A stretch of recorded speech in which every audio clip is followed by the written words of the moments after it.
The following podcast is based on the Cambridge A-Level History curriculum. Greetings, podcast listeners. In this episode, as an overview to the topic of Hitler's Germany, we'll be looking at a question from a past paper. This question is, how far had the Nazis created a totalitarian state in Germany by 1941?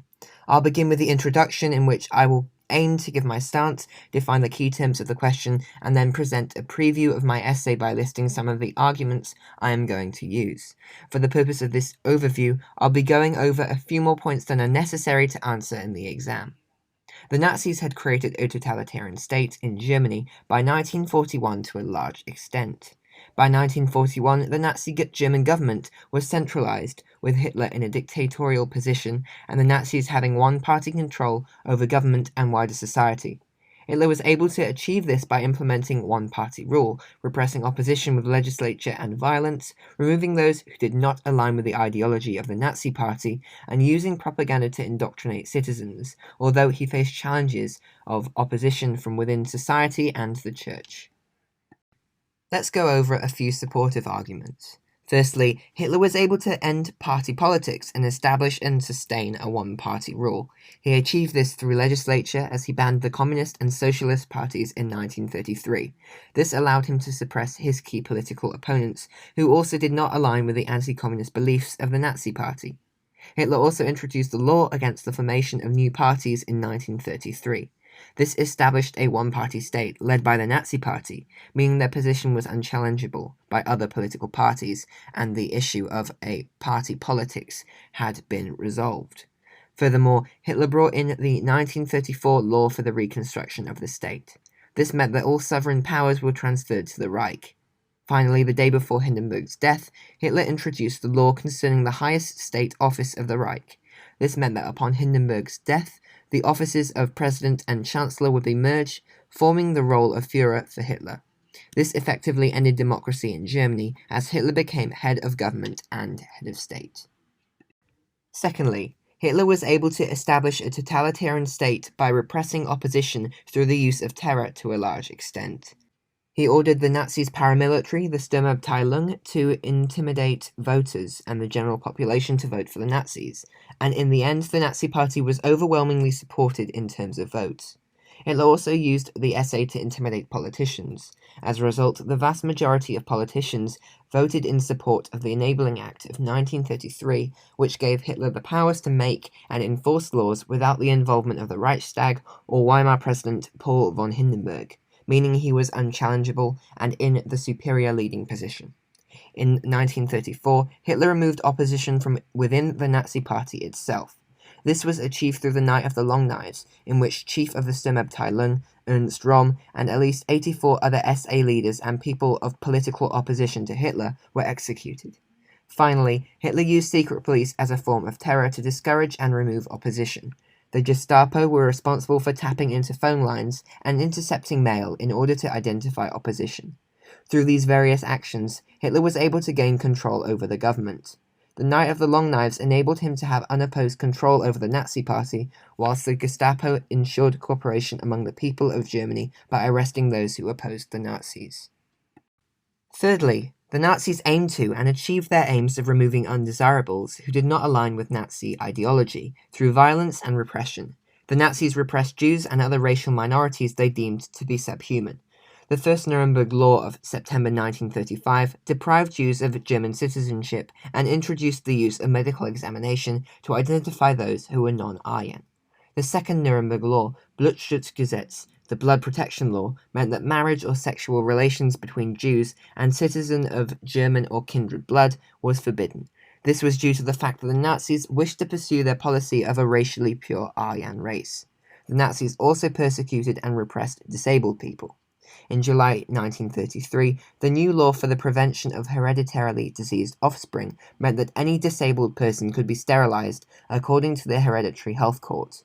This allowed Hitler to pursue his policy of racially purifying Germany. Moreover, a special unit of Nazi doctors was established under Action T4 to kill disabled children. This is because Hitler saw the disabled as an expensive drain on the economy. Finally, Hitler aimed to remove homosexuals from Nazi German communities in order to promote heterosexual relations for reproduction and prevent the so-called spread of homosexual influences on German society. Hence, the Nazis carried out a large number of arrests of gay men under paragraph 175 of the German law, which banned sexual relations between men. Fourthly, the Nazis utilized propaganda to indoctrinate all social groups in Germany, a typical characteristic of a totalitarian state. The main types of propaganda included mass media and events. A key form of mass media utilized by the Nazis was the radio. By 1939, 70% of households owned at least one radio, whilst there were community loudspeakers in order to reach those who could not afford radios. This allowed Hitler's key speeches and other forms of pro-Nazi propaganda entertainment to reach the masses of the German people. Additionally, another form of mass media, the press, was utilized by the Nazis, who controlled journalists, editors, and publishers through compulsory membership. The Reich Association of German Press was responsible for monitoring journalism and removing anti-Nazi content, which was banned. A key Nazi propaganda event were the annual Nuremberg rallies. These involved disciplined mass movements that created a powerful feeling of belonging, encouraging more Nazi supporters. The rallies were followed by Hitler's charismatic propaganda speeches, often with a particular subject and purpose. These assorted forms of propaganda were able to reach the whole population of Germany throughout all social groups. This meant that Hitler was able to influence the majority of Germans into the Nazi ideology, and therefore ensured loyalty and obedience to the state. Before I continue, if you would like to support me and help this podcast to improve, for example the audio quality, and if you crave more history content outside of the AS A-level curriculum or the IGCSE curriculum, please do become a premium listener and paid subscriber. This could, let's say, help me buy a higher quality microphone and improve your listening experience. Now back to the history podcast. Now let's look at some counter-arguments. Firstly, despite their power, the Nazi regime still received opposition. Helmut Hirsch attempted to assassinate Hitler in 1936 by planting explosives in the Nazi headquarters in Nuremberg, although he was unsuccessful. Attempts on Hitler's life indicate that he was unable to secure his power or support from the entire population. Furthermore, the Nazi regime still faced resistance from youth opposition groups by 1941. The White Rose Group performed acts of underground resistance as they painted anti-Nazi graffiti such as crossed-out swastikas and published and posted anti-Nazi leaflets around cities. The Edelweiss Pirates also used underground resistance by refusing to join Hitler youth camps and instead went on their own camps, during which they disobeyed Nazi morals by singing about sex, food, and freedom. They also attacked Hitler youth patrols. Finally, the Swing Kids practiced non-cooperation and non-conformity. They liked English and American music and fashion, which went against the Nazi ideology. Moreover, they organized parties where they met up and spoke of sex, listened to jazz, got drunk, and smoked. This insinuates that the Nazis failed to indoctrinate the youth of Germany. Hence, the remaining opposition proved that Hitler did not have complete control over all elements of society like a totalitarian government should, as there was still continued resistance from groups of society who opposed Nazi ideology, despite the Nazis' radical use of terror and use of legislation to repress opposition. Secondly, some historians argue that the Nazis were ineffective at creating a totalitarian state, as the Church still had influence over German society and even politics. For instance, a significant number of Christians remained opposed to Nazi policy, despite Nazi policies, repression, and propaganda. Some of their opposition was successful, as Christians were able to temporarily stop the Action T4 euthanasia program, as they voiced opposition against the policy.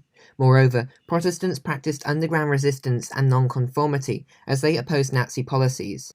After the 28 Protestant churches were pressured to agree to combine with the Nazified National Reich Church, Protestants who disliked the changes to the church created the Confessing Church, which rejected the new Nazi Reich Church beliefs and new practices. Finally, the Catholic Church was openly critical of the Nazis, despite Nazi policies and repression. Pope Pius XI was angered when Hitler broke the Reich Concordat and made a famous speech called With Burning Grief, in which he openly criticized the policies and beliefs of the Nazis. Hence, this gives the impression that the Nazi Party failed to create a totalitarian state, as Hitler was not able to gain favor of the Church or remove religion from Germany as a whole in order to become the ultimate dictator.